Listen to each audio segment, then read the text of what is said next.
নতুন corona virus ঠেকাতে যুক্তরাজ্য থেকে দেশে এলেই 7 দিনের কোয়ারেন্টিন, জানালেন স্বাস্থ্যমন্ত্রী। এখনই ফ্লাইট বন্ধের কথা ভাবছে না বাংলাদেশ। অন্যান্য এয়ারলাইন্সের ফ্লাইট বাতিল হওয়ার কারণে বাংলাদেশ বিমানে উপচে পড়া ভিড় দেখা গেছে। শিগগিরই আঙ্কারায় বঙ্গবন্ধু ও ঢাকায় কামাল আতাতুর্কের ভাস্কর্য উন্মোচন। দুদিনের রাষ্ট্রীয় সফরে বাংলাদেশে তুর্কি পররাষ্ট্রমন্ত্রী, প্রতিরক্ষা খাতে বিনিয়োগে আগ্রহ।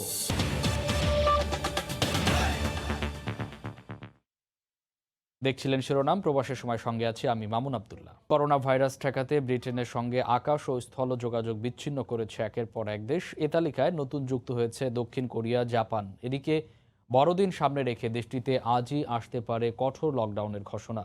আরও জানাচ্ছেন শোয়েব কবির। করোনা ভাইরাসে লন্ডভন্ড পুরো ব্রিটেন। এ নিয়ে বেশ বিবেকে রয়েছে ব্রিটিশ সরকার। গত মঙ্গলবার ব্রিটিশ সরকারের উচ্চ পর্যায়ের একটি বৈঠক হয়েছে, সেখান থেকে সিদ্ধান্ত আসতে পারে পুরো ব্রিটেন জুড়ে লকডাউনে। ইতিমধ্যে লন্ডন সহ পার্শ্ববর্তী এলাকাগুলো টিয়ার 4 সর্বোচ্চ লকডাউনের সতর্কতা সেটি জারি করা হয়েছে। ব্রিটেনবাসী যেখানে বড়দিনের উৎসবে ব্যস্ত থাকার কথা, সেখানে লকডাউনে তাদের সবাইকে ঘরবন্দী হয়ে থাকতে হচ্ছে। নতুন বৈশিষ্ট্যে যে করোনা ভাইরাসটি শনাক্ত করা যাচ্ছে সেটি ক্ষণে ক্ষণে তার রূপ বদলাচ্ছে। এই রূপ বদলের ফলে দুইটি বিষয় হতে পারে। একটি হতে পারে সেটি আরো দুর্বল হয়ে যেতে পারে, কিংবা সেটি আরো তার রূপ বদল করে আরো শক্তিশালী কিংবা সক্রিয় হতে পারে। তবে সবচেয়ে ভয়ঙ্কর যে বিষয়টি সেটি হলো এই ভাইরাস আগের যে ভাইরাস রয়েছে করোনা ভাইরাস, সেটির চেয়ে প্রায় 70% বেশি সংক্রমিত হতে পারে এবং এটি শিশুদের মাঝেও সংক্রমিত হওয়ার প্রবণতা বেশি, যেটি কিনা এর আগের যে ভাইরাসটা ছিল, যে রূপটি ছিল করোনা ভাইরাসের, সেটি শিশুদের মাঝে সংক্রমিত হওয়ার প্রবণতা খুবই কম ছিল। এটি কিন্তু একটি উদ্বেগের বিষয়।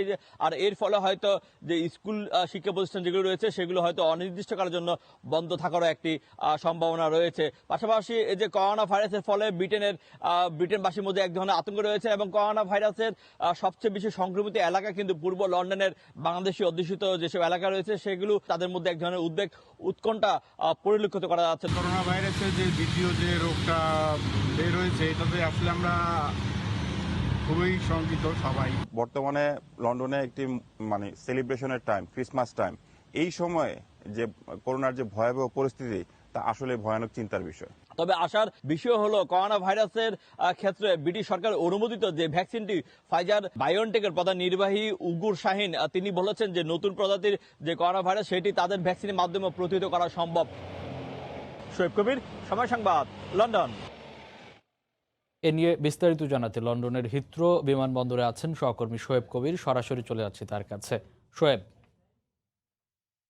আমি এই মুহূর্তে দাঁড়িয়ে আছি বিশ্বের অন্যতম ব্যস্ততম লন্ডনের হিথ্রো বিমানবন্দরে। তবে করোনার তাণ্ডবে এবং করোনার প্রভাবে এই বিমানবন্দরে যে জৌলুস ছিল, যে ব্যস্ততা, সেটি এখন আর নেই। আমার পিছনে যদি দেখেন, সম্পূর্ণ কিন্তু বিমানবন্দর তুলনামূলকভাবে অনেকটাই ফাঁকা হয়ে দাঁড়িয়েছে।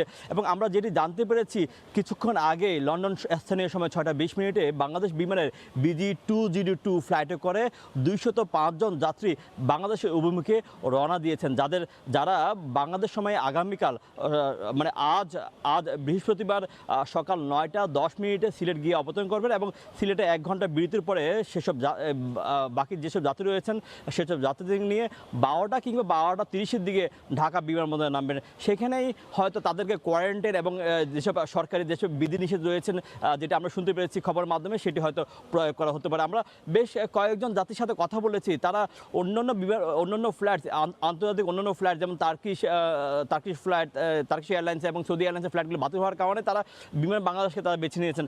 আপনাকে আরেকটি সর্বশেষ যে বিষয়টি, সরকারি পরিসংখ্যার মতে বুধবার করোনা ভাইরাসে আক্রান্তের সংখ্যা 39,000 ছাড়িয়ে গেছে এবং মৃতের সংখ্যা 744 জন, যেটি কিনা গত এপ্রিল মাসের পর থেকে আজ পর্যন্ত সর্বোচ্চ সংখ্যক। আরেকটা বিষয় জানিয়ে রাখা দরকার, আজ আমরা যে তথ্যটি পেয়েছি যে করোনা ভাইরাসের নতুন বৈশিষ্ট্যে আরও 2টি বৈশিষ্ট্যে ভাইরাস তারা শনাক্ত করেছেন। তবে সুখবর যেটি হতে যাচ্ছে যে আমরা আজকে স্বাস্থ্যমন্ত্রী যে সাংবাদিক সম্মেলন ম্যাট হ্যানকক তিনি যেটি বলেছেন যে হয়তো তারা অক্সফোর্ড বিশ্ববিদ্যালয়ের যে ভ্যাকসিনটি, এই ভ্যাকসিনটির অনুমোদনের অপেক্ষা তারা অলরেডি সাবমিশন করেছেন। ধারণা করা হচ্ছে কয়েকদিনের মধ্যে হয়তো অক্সফোর্ড বিশ্ববিদ্যালয়ের যে বহুল প্রতীক্ষিত যে ভাইরাসের যে ভ্যাকসিনটি, সেই ভ্যাকসিনটি হয়তো সরকারি অনুমোদন মিলবে। সেই অনুমোদন মিললে হয়তো ব্রিটেনবাসী হয়তো কিছুটা স্বস্তি মিলবে। তবে যে গত বছরের এই সময়টা পুরো বিশ্বের যেখানে নজর ছিল চীনের উহান প্রদেশে, সেই নজর কিন্তু এখন পুরো বিশ্বের এই ব্রিটেনের দিকে। জানেন যে ব্রিটেনে এখন এই সময় বড়দিন, বক্সিং ডে এবং নতুন বছরকে বরণ করে নেওয়ার সময়, যেখানে উৎসবে মাতোয়ারা হয়ে থাকার সময়, সেই সময় ব্রিটেনবাসী সম্পূর্ণ যেন ঘরবন্দি, নীরব, শুনশান নীরবতা পুরো ব্রিটেনের প্রত্যেকটা শহরে। আমরা আজ লন্ডনের বিভিন্ন শহরে ঘুরেছি, লন্ডনের বিভিন্ন গণপরিবহনে আমরা ঘুরেছি, সেখানে কিন্তু মানুষের সংখ্যা একেবারে কম। মানুষের মাঝে যে এক ধরনের অজানা আতঙ্ক হয়ে দাঁড়িয়েছে। এবং আমরা এখন লন্ডনের যে বিমানবন্দরে, হিথ্রো বিমানবন্দরে আমরা এসেছি, এই সময়টাতে লন্ডনের বিমানবন্দরে অসংখ্য মানুষ তারা তাদের নিজ দেশগামী হয়ে থাকতে, কিন্তু এই সময়ে আমরা যেটি পরিলক্ষিত করছি, এখনও দেখছি তেমন মানুষ নেই। তেমন মানুষ না থাকার যে প্রভাব রয়েছে সেটি কিন্তু মারাত্মকভাবে ভাবিয়ে তুলেছে ব্রিটেনকে। পাশাপাশি আপনি জানেন যে আগামী 31শে ডিসেম্বর ব্রিটেন, ইউরোপ থেকে কিন্তু ব্রিটেন যে বিচ্ছেদ, সেই বিচ্ছেদের দিনক্ষণ চূড়ান্ত হতে যাচ্ছে। এই চূড়ান্ত একটি সময়, পাশাপাশি করোনা তাণ্ডব, সব তাণ্ডব নিয়ে কিন্তু তণ্ডবণ্ড এবং হিমশিম খেতে হচ্ছে ব্রিটিশ সরকারকে। ইতিমধ্যে ব্রিটেনের স্বাস্থ্য বিভাগের যেসব হাসপাতালগুলো রয়েছে, সেসব হাসপাতালগুলোতে প্রতিনিয়ত রোগীদের যে চাপ, সেই চাপ সামাল দিতে গিয়েও কিন্তু হিমশিম খেতে হচ্ছে। বিশেষ করে আপনি আরেকটি বিষয় আপনাকে জানিয়ে রাখা দরকার যে ব্রিটেনে কিন্তু জার্মানি এবং আমেরিকার যৌথভাবে যে ফাইজার এবং বায়োনটেকের যে ভ্যাকসিন, এই ভ্যাকসিনটিকে চিকিৎসক এবং স্বাস্থ্যকর্মীদের দেওয়া হয়েছে, এবং সেটি খুব সীমিত আকারে, এবং এই সীমিত আকারে দেওয়ার পরে কিন্তু তারা এক ধরনের আশার আলো দেখেছিল, কিন্তু সেই আশার আলো একেবারে ধ্বংস করে দিয়েছে যে নতুন বৈশিষ্ট্যের যে করোনার সেটি।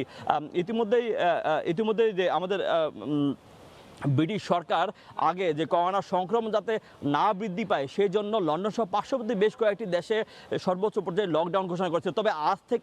তবে আজ নতুন যে ঘোষণা আসলো সেটি হলো বক্সিং ডে, মানে 26শে ডিসেম্বর, যে দিনটিতে সাধারণত ব্রিটেনবাসী তারা কেনাকাটা করতে ব্যস্ত থাকে। সেই দিন থেকে আরও বেশ কয়েকটি এলাকাকে এই সর্বোচ্চ লকডাউনের পর্যায়ে নিয়ে এসেছে। আপনাকে আরেকটি বিষয় জানিয়ে রাখা দরকার যে নতুন বৈশিষ্ট্যে যে করোনা ভাইরাস, এটি কিন্তু আগের যে করোনা ভাইরাস সেটির তুলনায় 70% হারে বেশি সংক্রমিত হচ্ছে। এটাই কিন্তু সবচেয়ে ভয়ঙ্কর বিষয়। তবে বায়োনটেক এবং ফাইজারের যে ভ্যাকসিনটি যিনি আবিষ্কার করেছেন, উগর শাহিন, তিনি কিন্তু দাবি করেছেন যে নতুন বৈশিষ্ট্যের যে করোনা ভাইরাস, সেটি তাদের আবিষ্কৃত যে ভ্যাকসিন, সেই ভ্যাকসিন কিন্তু এই করোনা ভাইরাসকে প্রতিহত করতে সক্ষম। তবে বিশ্ব স্বাস্থ্য সংস্থা সব বিজ্ঞানীরা বলছেন যে এই যে করোনা ভাইরাসের রূপ কিন্তু প্রতিনিয়ত কিন্তু পরিবর্তন হচ্ছে। এই পরিবর্তনের ফলে হয়তো দুটো বিষয় হতে পারে। একটি বিষয় হতে পারে যে ভাইরাসটি হয়তো ধীরে ধীরে তার রূপ পরিবর্তন করে হয়তো সে দুর্বল হয়ে যেতে পারে। আরেকটি যে রূপ রয়েছে, সে হয়তো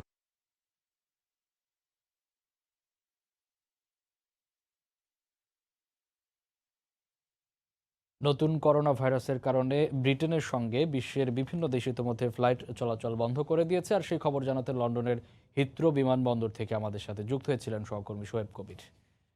নতুন করোনা সংক্রমণের আতঙ্কে দিশেহারা জার্মানি সহ পুরো ইউরোপ। শিশুরা বেশি ঝুঁকিতে থাকায় উদ্বেগ বেড়েই চলেছে। বিশেষজ্ঞরা বলছেন নতুন এই ভাইরাস সম্পর্কে জানতে আরও তথ্য প্রয়োজন। জার্মানির বার্লিন থেকে আরও জানাচ্ছেন সহকর্মী বিটু বড়ুয়া।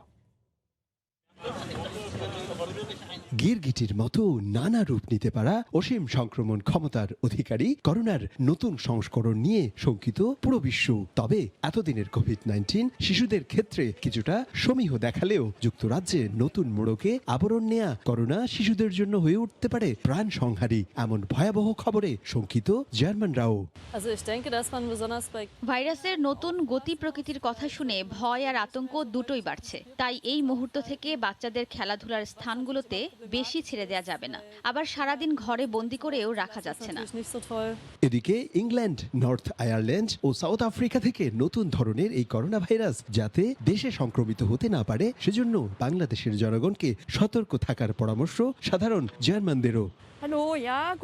করোনা থেকে বাঁচতে বিভিন্ন বিধিনিয়ম আমরা পালন করছি। তবে যুক্তরাজ্যে নতুন রূপ ধারণ করা ভয়ানক করোনা ভাইরাস থেকে বাঁচতে হলে বাংলাদেশের অসুস্থ, প্রবীণ ও শিশুদের বিশেষ যত্নে অবহেলা করা যাবে না। অস্ট্রেলিয়া, ডেনমার্ক, ইতালি, বেলজিয়াম ও নেদারল্যান্ডসের পর এবার আইসল্যান্ডেও ছড়িয়ে পড়েছে এই ভাইরাস। সেই সাথে ইউরোটানেলে যুক্তরাজ্য থেকে মালামাল পরিবহনে কর্মরত চালকদের করোনা টেস্ট করার ফ্রান্সের প্রেসিডেন্ট ইমানুয়েল ম্যাক্রোর সিদ্ধান্তকে স্বাগত জানিয়েছে জার্মানি সহ ইউরোপীয় ইউনিয়ন। জার্মানির জৈব ও চিকিৎসা বিজ্ঞান প্রতিষ্ঠান বায়োএনটেকের প্রধান উগুর শাহিন মনে করেন, যুক্তরাজ্যে নতুন করে যে করোনার উৎপত্তির কথা বলা হচ্ছে সে বিষয়ে দারুণ কার্যকরী ভূমিকা রাখবে BNT162b2। তবে এ বিষয়ে আরও বেশি গবেষণার তাগিদ দিয়েছেন জার্মান চিকিৎসা বিজ্ঞানীরা। জার্মানির বার্লিন থেকে বিটু বড়ুয়া, সময় সংবাদ। এদিকে নতুন করোনার সংক্রমণ রুখতে ফ্লাইট বন্ধের বিষয়ে এখনও কোনো সিদ্ধান্তে আসতে পারেনি সরকার। ফ্লাইট বন্ধের বিষয়ে আলোচনা চলছে জানিয়ে স্বাস্থ্যমন্ত্রী জাহিদ মালেক বলেছেন, যুক্তরাজ্য থেকে এলে বাধ্যতামূলক 7 দিনের কোয়ারেন্টিনে থাকতে হবে। নতুন ধরনের করোনা আতঙ্কে গোটা বিশ্ব। যুক্তরাজ্যের সাথে বিমান চলাচল সাময়িক বন্ধ করে দিয়েছে জার্মানি, ইতালি, বেলজিয়াম, আয়ারল্যান্ড, তুরস্ক এবং কানাডা সহ বিশ্বের অন্তত 40টি দেশ। এ তালিকায় আছে প্রতিবেশী দেশ ভারতও। মহামারীকালে নানা দেশ আকাশপথে যোগাযোগ বন্ধ করলেও বাংলাদেশ ব্রিটেন ফ্লাইট চলাচল অব্যাহত ছিল।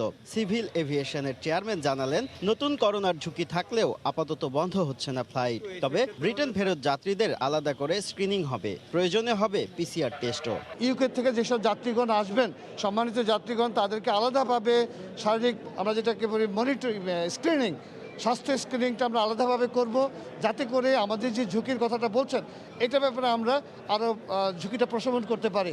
এদের ব্যাপারে বিশেষ সতর্কতামূলক ব্যবস্থা আমরা 3টি আন্তর্জাতিক বিমানবন্দরে অলরেডি আমরা নিয়েছি। দেশের 3টি আন্তর্জাতিক বিমানবন্দরে এই নির্দেশনা কঠোরভাবে পালনের নির্দেশ দেওয়া হয়েছে বলে জানালেন বেসামরিক বিমান পরিবহন ও পর্যটন প্রতিমন্ত্রী। যথাসময়ে আমরা প্রয়োজনীয় ব্যবস্থা নিব। এটা যদি ডেট্রিমেন্টাল হয় দেশের জন্য, আমরা ইনস্ট্যান্টলি বন্ধ করা এমন কোনো ব্যাপার না, কিন্তু জিনিসটা গভীর পর্যবেক্ষণের মধ্যে আছে। এটা বিমান চলাচলটাই শুধু ঝুঁকি না, আমাদের এখান থেকে সিভিল এভিয়েশন কর্তৃপক্ষ তারাও কিন্তু জিনিসটা মনিটর করতেছে। এদিকে স্বাস্থ্যমন্ত্রী জাহিদ মালেক জানালেন, ফ্লাইট বন্ধের আলোচনা চলছে, পরিস্থিতি বুঝে ব্যবস্থা নেওয়া হবে। ইউকের সাথে প্রায় 40টি দেশের অধিক দেশ ফ্লাইট বন্ধ করেছে।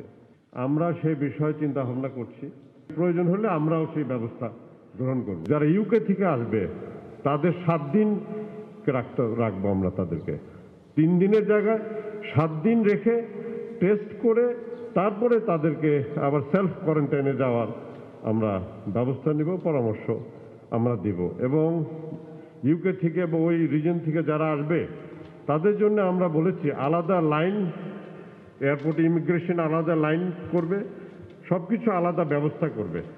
এই মুহূর্তে দেশে লকডাউনের কোনো পরিকল্পনা নেই বলেও জানান তিনি। শুভ খান, সময় সংবাদ, ঢাকা। করোনার দ্বিতীয় ঢেউ মোকাবেলায় আর্থিক প্রণোদনার পরিকল্পনা তৈরি করতে অর্থ মন্ত্রণালয়কে নির্দেশ দিয়েছেন প্রধানমন্ত্রী শেখ হাসিনা। বুধবার সকালে গণভবনে 8ম পঞ্চবার্ষিকী পরিকল্পনা চূড়ান্তকরণ সভায় এ নির্দেশনা দেন প্রধানমন্ত্রী।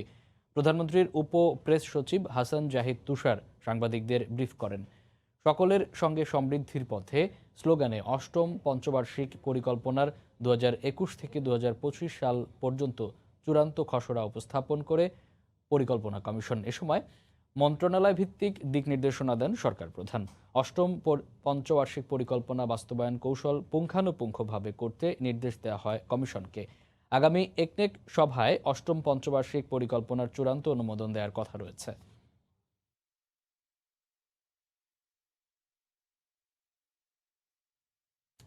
করোনা মহামারী ছাপিয়ে এখন উৎসবের নগরী ফ্রান্সের প্যারিস।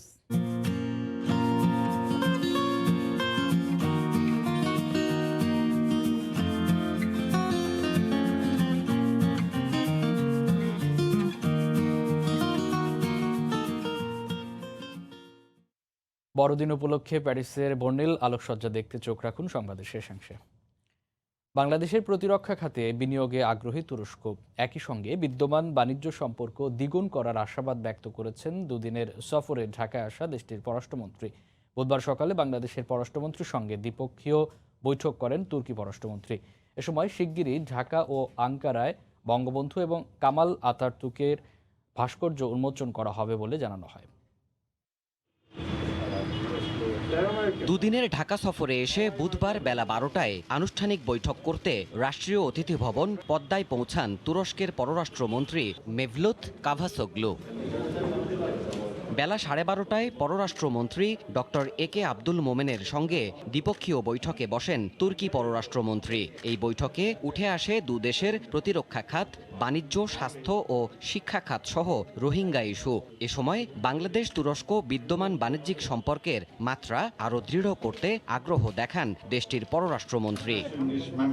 অন্তত 1.5 ঘন্টার বেশি সময়ের এই বৈঠক শেষে যৌথ সংবাদ সম্মেলনে গণমাধ্যমের মুখোমুখি দুই পররাষ্ট্রমন্ত্রী। কি হলো আলোচনায় এমন প্রশ্নের জবাবে ডক্টর একে মোমেন বলেন, মহামারীর এই সময়ে ঢাকা আঙ্কারা একযোগে কাজ করবে। এছাড়া ঢাকায় কামাল আতাতুর্ক এবং আঙ্কারায় জাতির পিতা বঙ্গবন্ধুর ভাস্কর্য শিগগিরই উন্মোচিত হবে। The bust of the father of the nation, Bangabandhu Sheikh Mujibur Rahman, in Ankara, and the bust of Mustafa Kemal Atatürk will be unveiled simultaneously at an appropriate date and time in the near future. পাশাপাশি 2021 সালের সুবিধাজনক সময়ে তুরস্কের president Recep Tayyip Erdogan Bangladesh সফর করবেন জানিয়ে তুর্কি পররাষ্ট্রমন্ত্রী বলেন, বাংলাদেশকে সামরিক খাতে সহযোগিতা দিতে প্রস্তুত তুরস্ক। I just upstairs explained the advantages of Turkish defense industry. One of the best quality, very competitive price. I am sure Bangladesh will take advantage of this as well. পরে বিকেল 4টায় বারিধারায় তুরস্ক দূতাবাসের নতুন চ্যান্সেরি ভবন যৌথভাবে উদ্বোধন করেন দুই দেশের পররাষ্ট্রমন্ত্রী। এর আগে সকালে জাতির পিতা বঙ্গবন্ধু শেখ মুজিবুর রহমানের প্রতি শ্রদ্ধা জানাতে ধানমন্ডি 32 নম্বরে যান তুর্কি পররাষ্ট্রমন্ত্রী মেভলুত কাভাসোগলু। বঙ্গবন্ধু স্মৃতি জাদুঘর ঘুরে পরিদর্শন বইতে তিনি লিখে গেছেন, সুসময় অথবা দুঃসময়ের সাথী হয়ে বাংলাদেশের পাশে থাকবে তুরস্ক। দেবাশিস রায়, সময় সংবাদ, ঢাকা। এর আগে মিয়ানমারের রোহিঙ্গাদের নিজ দেশে প্রত্যাবর্তন নিশ্চিতে তুরস্কের সমর্থন চান প্রধানমন্ত্রী শেখ হাসিনা। বুধবার প্রধানমন্ত্রীর সঙ্গে দেশটির পররাষ্ট্রমন্ত্রী সৌজন্য সাক্ষাৎ করতে এলে কথা বলেন সরকার প্রধান। সকাল 10:30টায় প্রধানমন্ত্রী শেখ হাসিনার সঙ্গে সৌজন্য সাক্ষাৎ করতে গণভবনে যান তুরস্কের পররাষ্ট্রমন্ত্রী। এ সময় দ্বিপক্ষীয় নানা ইস্যু নিয়ে তারা কথা বলেন। বাংলাদেশে শেখ হাসিনার নেতৃত্বে শুধু মহামারীকাল নয়, সার্বিকভাবেই ব্যাপক উন্নয়ন হচ্ছে বলে মন্তব্য করেন তুরস্কের পররাষ্ট্রমন্ত্রী। প্রধানমন্ত্রীর উপপ্রেস সচিব হাসান জাহিদ তুষার গণমাধ্যমে এ বিষয়ে ব্রিফ করেন। তিনি বলেন, বাংলাদেশের বিশেষ অর্থনৈতিক অঞ্চলগুলোতে আরও বেশি আঙ্কারার বিনিয়োগ আহ্বান করেছেন প্রধানমন্ত্রী। এ সময় তুর্কি পররাষ্ট্রমন্ত্রী বলেন, জ্বালানি, পর্যটন সহ সব খাতেই তার দেশের বিনিয়োগ অব্যাহত থাকবে। পদ্মা সেতু প্রকল্পের পাইল ও স্প্যান তৈরি হয়েছে দেশের সবচেয়ে বড় ইয়ার্ডে। খালি পড়ে থাকা এই ইয়ার্ডগুলোকে এখন মেট্রো রেল, এলিভেটেড এক্সপ্রেসওয়ের মতো অন্য মেগা প্রকল্পের কাজে ব্যবহার করার পরিকল্পনা চলছে বলে জানিয়েছেন সেতু মন্ত্রণালয়ের সচিব। সাইফুল ইসলামের ছবিতে এহসান জুয়েলের রিপোর্ট।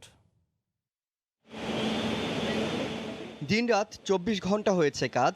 ছোট স্টিলের টুকরোগুলো জোড়া দিয়ে এখানে বানানো হয়েছে বিশ্বের অন্যতম বৃহৎ পাইল। একইভাবে চীন থেকে আনা ছোট টুকরোগুলো দিয়ে মাওয়ার আরেকটি ইয়ার্ডে বানানো হয়েছে 150 মিটার দৈর্ঘ্যের বড় স্প্যান। এই ইয়ার্ড থেকে স্প্যানগুলো নিয়ে গিয়ে বসানো হয়েছে নদীতে। সে ইয়ার্ড দুটি এখন শূন্য। সব পিলার বসানোর কাজ শেষ হয়েছে গত বছর, আর চলতি মাসের 10 তারিখ সব স্প্যান বসানোর কাজও শেষ। তবে সেতু মন্ত্রণালয়ের পরিকল্পনা, পদ্মা সেতুর ঠিকাদার প্রতিষ্ঠানের সাথে সমন্বয় করা গেলে রাজধানীতে চলমান মেট্রো রেল কিংবা এলিভেটেড এক্সপ্রেসওয়ে প্রকল্পের নির্মাণ সামগ্রী তৈরি করা যেতে পারে এই ইয়ার্ডে। ঢাকা শহরে যে অনেকগুলো কাজ হচ্ছে, আমাদের ঢাকা এলিভেটেড এক্সপ্রেসওয়ে, ঢাকা আশুলিয়া, ঢাকা শহরের ভিতরে তো এটা করাটা তো আসলে আমাদের যে স্টেক ইয়ার্ড করাটা সেই জায়গার সংকুলান হবে না। আমরা এটা কিন্তু চিন্তা ভাবনা করছি। স্প্যান ও পাইলের কাজ শেষ হলেও মাওয়া ইয়ার্ডের আরেকটি অংশে চলছে রোড ও রেল স্ল্যাব নির্মাণ কাজ। এই ইয়ার্ডে প্রায় 3000 করে স্ল্যাব বানানো হচ্ছে। এর মধ্যে রেল স্ল্যাব নির্মাণের কাজ 100% আর রোড স্ল্যাব নির্মাণ কাজ 90% শেষ হয়েছে। পদ্মা সেতুর কাজ করতে গিয়ে বড় প্রকল্পে কাজ করার যে সক্ষমতা অর্জন হয়েছে, সেটাকে যদি অন্য মেগা প্রকল্পে ব্যবহার করা যায় তবে আদতে লাভবান হবে বাংলাদেশ। তবে এক্ষেত্রে সেতু বিভাগের সঙ্গে এমনভাবে সমন্বয় করে কাজ করতে হবে যাতে মূল সেতুর কাজে কোনো ব্যাঘাত না ঘটে। এহসান জুয়েল, সময় সংবাদ, মাওয়া, মুন্সিগঞ্জ। রাজধানীতে ঢুকবে না জেলার বাস। ঢাকার বাইরে বিরুলিয়া, হেমায়েতপুর, কাঁচপুর, কেরানীগঞ্জে হবে আন্তজেলা বাস টার্মিনাল। আর ঢাকা শহরের টার্মিনালগুলো সিটি টার্মিনাল হিসেবে ব্যবহৃত হবে। সম্ভাব্য স্থান পরিদর্শন শেষে ঢাকার 2 মেয়র জানান, গণপরিবহনে শৃঙ্খলা ফেরাতে আগামী বছরই কাজ শুরু হবে। ঢাকার রাস্তায় যানজট কমাতে অনেক আগেই বাস রুট পুনর্বিন্যাসের পরিকল্পনা নেয় নগর কর্তৃপক্ষ। দীর্ঘদিন ঝুলে থাকার পর অবশেষে এ লক্ষ্যে ঢাকার বাইরে 4টি আন্তজেলা বাস টার্মিনাল করার কথা ভাবছে 2 সিটি কর্পোরেশন। বিরুলিয়ার বাটুলিয়া, হেমায়েতপুরের যাদুরচর, কেরানীগঞ্জের টেগরিয়া ও কাঁচপুরের সেনপাড়া, এই 4টি স্থানকে প্রাথমিকভাবে নির্বাচন করা হয়েছে বলে জানান ঢাকা দক্ষিণের মেয়র ব্যারিস্টার শেখ ফজলে নূর তাপস। আমাদের লক্ষ্য হলো যে ঢাকা শহরের উপর থেকে চাপটা কমিয়ে আনা। বহির্বিশ্বেও আমরা দেখি আন্তঃজেলা যে গণপরিবহন আছে তারা শহরের মধ্যে ঢুকে না, কিন্তু আমরা লক্ষ্য করি আমাদের শহরের মধ্যে যে বাস টার্মিনালগুলো আছে সেগুলো কিন্তু সব আন্তঃজেলা ব্যবহার করে থাকে। সিটি বাস টার্মিনাল আমাদের কার্যকর নেই। আমরা পুরো গণপরিবহন ব্যবস্থাকে একটি শৃঙ্খলার আওতায় আনতে চাই। সকালে সম্ভাব্য স্থানগুলো পরিদর্শন শেষে ঢাকা উত্তরের মেয়র আতিকুল ইসলাম বলেন, ঢাকায় আন্তঃজেলা কোনো বাস প্রবেশ করতে দেয়া হবে না। আর মহাখালী, গাবতলী, সায়েদাবাদ এই 3টি টার্মিনাল নির্ধারিত থাকবে সিটি বাসের জন্য। আগামী বছরই এ কাজের মূল পরিকল্পনায় হাত দেয়া হবে। শহরের বাস শহরের ভিতরে চলবে এবং শহরের বাইরে যে ইন্টার ডিস্ট্রিক্ট বাস এটা কিন্তু একটি জায়গায় এসে থেমে যাবে, তারা শহরের ভিতরে ঢুকতে পারবে না। এখন কি হচ্ছে, শহরের বাসে কম্পিটিশন, আবার ইন্টার ডিস্ট্রিক্টের আন্তঃজেলার বাসও কিন্তু কম্পিটিশন। এতে কিন্তু আমাদের ট্রাফিক ব্যবস্থার সম্পূর্ণভাবে ভেঙে পড়েছে এবং ট্রাফিক জ্যামের সৃষ্টি হয়েছে। এছাড়া আগামী 1 এপ্রিল থেকে চালু হতে যাওয়া কেরানীগঞ্জের ঘাটারচর থেকে মতিঝিল পর্যন্ত বাস সার্ভিসের রুট পরিদর্শন করেন মেয়ররা। কামরুজ্জামান মামুন, সময় সংবাদ, ঢাকা। প্রকল্পে প্রকল্পে হরিলুট আর অপচয়ের প্রমাণ। দুর্নীতির তকমা এঁটে গেলে ভবিষ্যতে বিদেশি ঋণ পাওয়া কঠিন হবে বলে শঙ্কা অর্থনীতিবিদদের। সেই সঙ্গে রয়েছে মানসম্পন্ন ঠিকাদার না পাওয়ার ঝুঁকি। এই অবস্থায় প্রকল্প পরিকল্পনায় দক্ষতা ও বাস্তবায়ন তদারকি প্রতিষ্ঠানের সক্ষমতা বাড়ানোর পরামর্শ বিশেষজ্ঞদের। হরিপদ সাহা রিপোর্ট। ডাক বিভাগে ডিজিটাল সেবা দিতে 541 কোটি টাকা ব্যয়ে পোস্ট অফিস স্থাপনে নেয়া প্রকল্পে 160 কোটি টাকার হিসাবই পাওয়া যায়নি। দুদক এ প্রকল্পের বেশিরভাগ টাকাই লোপাটের প্রাথমিক প্রমাণ পাওয়ার কয়েকদিনের মধ্যেই ডাক অধিদপ্তরের মহাপরিচালককে পাঠানো হয় বাধ্যতামূলক ছুটিতে। এছাড়া পুকুর খনন, স্কুল ফিডিংয়ের খিচুড়ি রান্না শেখার মতো অদ্ভুত অজুহাতে বিদেশ যাওয়ার প্রস্তাব কিংবা রেলের ইঞ্জিন কেনায় ঘুষ লেনদেনের অভিযোগ সহ নানা অনিয়ম দুর্নীতির তথ্য অহরহ উঠে আসছে গণমাধ্যমে। এসব ঘটনায় সরকারের ভেতরে বাইরে যেমন অস্বস্তি আছে, তেমনি সামনের দিনগুলোর জন্য অর্থায়নের ঝুঁকি বাড়ছে বলে মনে করেন এই অর্থনীতিবিদ। কোনো একটা পার্টিকুলার প্রজেক্টে আমরা হয়তো লোন পেতে পারি, কিন্তু সেই লোনটার কস্ট অফ ফাইন্যান্স সেটা বেশি হতে পারে। পৃথিবীর অনেক কন্ট্রাক্টর আছে কিন্তু যারা খুব এথিক্যালি কমপ্লায়েন্ট কন্ট্রাক্টর, তারা যদি দেখে যে প্রকল্প বাস্তবায়নে কন্ট্রোল মেকানিজমসগুলো দুর্বল, তখন কিন্তু এথিক্যালি কমপ্লায়েন্ট কন্ট্রাক্টররা সেই ধরনের প্রজেক্টে বিট করবে না। সরকারি প্রকল্পের বাস্তবায়ন, তদারকি ও মূল্যায়নে কাজ করে পরিকল্পনা মন্ত্রণালয়ের প্রতিষ্ঠান আইএমইডি। স্থাপত্য ও পরিকল্পনা খাতের পর্যবেক্ষকরা বলছেন ঢেলে সাজাতে হবে আইএমইডিকে। বাংলাদেশে বিভিন্ন সংস্থার অধিভুক্ত কর্মকর্তাদের দ্বারা এই প্রাক সমীক্ষা করার চেষ্টা করা হচ্ছে।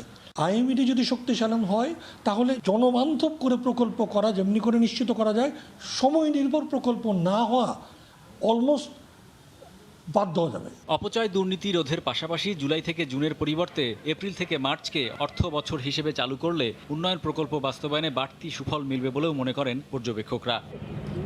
হরিপদ সাহা, সময় সংবাদ, ঢাকা। করোনাকালীন চোখের সাজের দিকে একটু বেশিই ঝুঁকছেন নারীরা। আর চোখের সাজে নারীদের পছন্দের তালিকায় শীর্ষে কাজল। কাজল তৈরি ও ব্যবহারে আদ্যপান্ত নিয়ে আয়ারল্যান্ড প্রতিনিধি সৈয়দ জুয়েলের রিপোর্টে থাকছে বিস্তারিত। একসময় ছিল কাঁঠাল বা অন্য কোনো পাতায় তেল বা ঘি মেখে কুপি জ্বালিয়ে ধোয়া বের করে সেই পাতা ধোয়ার উপর রেখে কালি তৈরির পর কাজল বানানো হতো।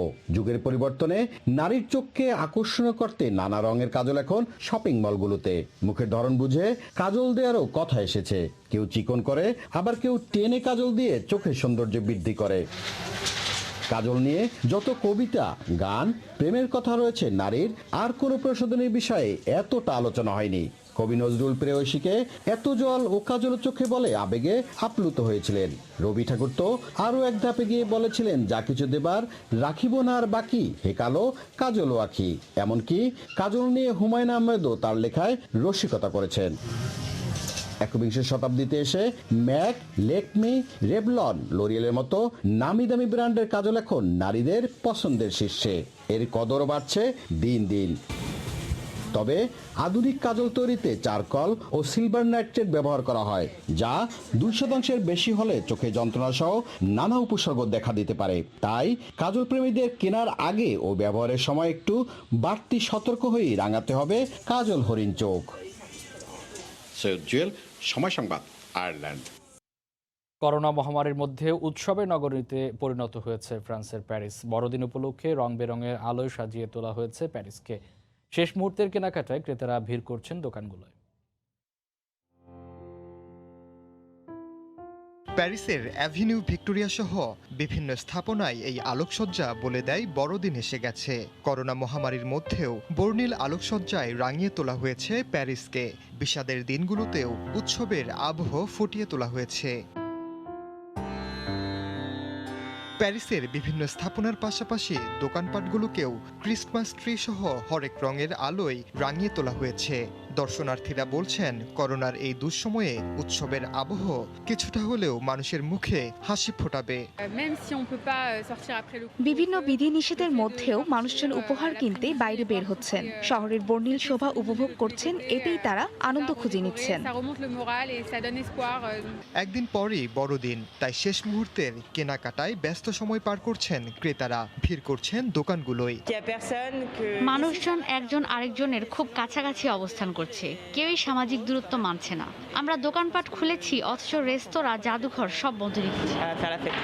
প্যারিস মানেই উৎসব ও আনন্দের নগরী। করোনার কারণে উৎসবে কিছুটা ভাটা পড়লেও নিউ নর্মাল বাস্তবতাকে মেনে নিয়েই বড়দিন উদযাপন করছেন প্যারিসবাসী। ওমর ইনান, সময় সংবাদ। এ পর্যায়ে শীর্ষ সংবাদ জানিয়ে দিচ্ছে আরেকবার।